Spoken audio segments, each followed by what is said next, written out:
وَإِذْ قُلْنَا لِلْمَلَائِكَةِ اسْجُدُوا لِآدَمَ فَسَجَدُوا إِلَّا إِبْلِيسَ أَبَى وَاسْتَكْبَرَ وَكَانَ مِنَ الْكَافِرِينَ۔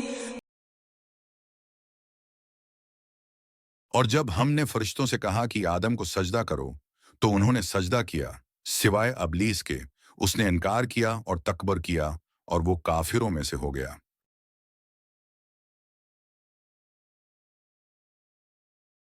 یہ آیت اس واقعے کا ذکر کرتی ہے جب اللہ تعالیٰ نے حضرت آدم علیہ السلام کو پیدا کیا اور فرشتوں کو حکم دیا کہ وہ حضرت آدم کو سجدہ کریں۔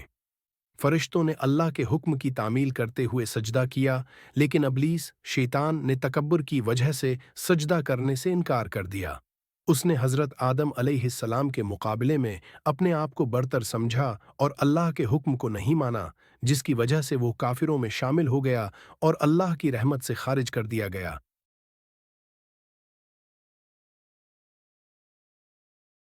اس آیت میں اللہ تعالیٰ نے ایک اہم واقعہ بیان کیا ہے جو حضرت آدم علیہ السلام کی تخلیق کے بعد پیش آیا۔ اللہ تعالیٰ نے تمام فرشتوں کو حکم دیا کہ وہ حضرت آدم کو ہدایت دیں، سجدہ کریں، جس کا مطلب تعظیمی سجدہ تھا، عبادتی سجدہ نہیں، تاکہ حضرت آدم علیہ السلام کی فضیلت اور عظمت کو ظاہر کیا جا سکے۔ اللہ نے فرشتوں کو حکم دیا کہ حضرت آدم کو سجدہ کریں۔ اس سے حضرت آدم کی عظمت اور علمیت کا اظہار ہوتا ہے، کیونکہ فرشتے اللہ کے حکم پر فوری عمل کرنے والے تھے۔ فرشتوں نے اللہ کے حکم کی تعمیل کی اور حضرت آدم کو سجدہ کیا، لیکن ابلیس جو جنات میں سے تھا نے تکبر کرتے ہوئے انکار کیا۔ ابلیس نے سجدہ کرنے سے انکار کیا اور تکبر کیا۔ اس نے حضرت آدم کو مٹی سے پیدا ہونے کی وجہ سے اپنے سے کمتر سمجھا، حالانکہ اللہ نے اسے علم اور فضیلت عطا کی تھی۔ ابلیس کا انکار اور تکبر اسے کافروں میں شامل کر دیتا ہے۔ اس نے اللہ کے حکم کو رد کیا اور نافرمان بن گیا، جس کی وجہ سے وہ اللہ کی رحمت سے محروم ہو گیا۔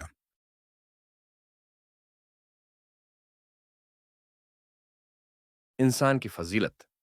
اللہ نے حضرت آدم علیہ السلام کو علم اور فضیلت عطا کی، جس کی بنا پر فرشتوں کو ان کی تعظیم کا حکم دیا گیا۔ تکبر کی مذمت۔ یہ آیت تکبر کی سخت مذمت کرتی ہے۔ ابلیس نے اپنے تکبر کی وجہ سے حضرت آدم کو سجدہ کرنے سے انکار کیا اور اسی تکبر نے اسے اللہ کی رحمت سے دور کر دیا۔ اللہ کا علم اور حکمت۔ اللہ کی طرف سے حضرت آدم کو سجدے کا حکم اس بات کی نشاندہی کرتا ہے کہ اللہ کے ہر حکم میں حکمت اور مصلحت ہوتی ہے، چاہے وہ فوری طور پر ہماری سمجھ میں نہ آئے۔ انکار کا انجام۔ ابلیس نے اللہ کے حکم کی نافرمانی کی اور اس کا انجام کفر اور دائمی لعنت کی صورت میں ہوا۔ یہ آیت ہمیں یاد دلاتی ہے کہ اللہ کے احکام کو ماننا ضروری ہے، ورنہ انجام شدید ہو سکتا ہے۔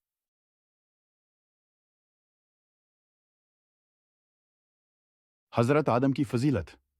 اللہ تعالیٰ نے حضرت آدم علیہ السلام کو علم اور فضیلت عطا کی اور فرشتوں کو ان کے سامنے سجدہ کرنے کا حکم دیا تاکہ ان کی عظمت ظاہر ہو۔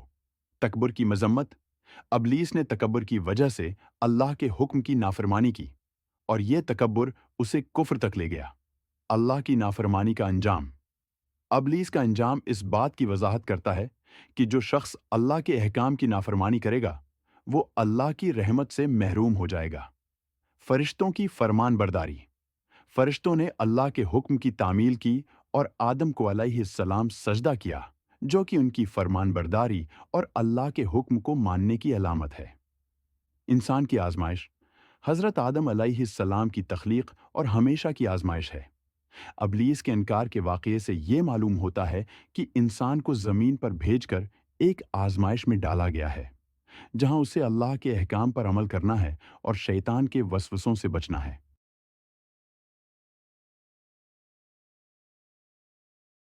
استاد اور شاگرد کی مثال۔ فرض کریں کہ ایک استاد اپنے شاگردوں کو علم سکھاتا ہے اور ایک دن استاد اپنے ایک شاگرد کو کلاس کے سامنے انعام دیتا ہے۔ تمام شاگرد استاد کے حکم پر اس شاگرد کو سراہتے ہیں، لیکن ایک شاگرد حسد کرتا ہے اور اسے ماننے سے انکار کر دیتا ہے۔ یہ شاگرد خود کو بہتر سمجھتا ہے، تکبر کی وجہ سے استاد کی نافرمانی کرتا ہے۔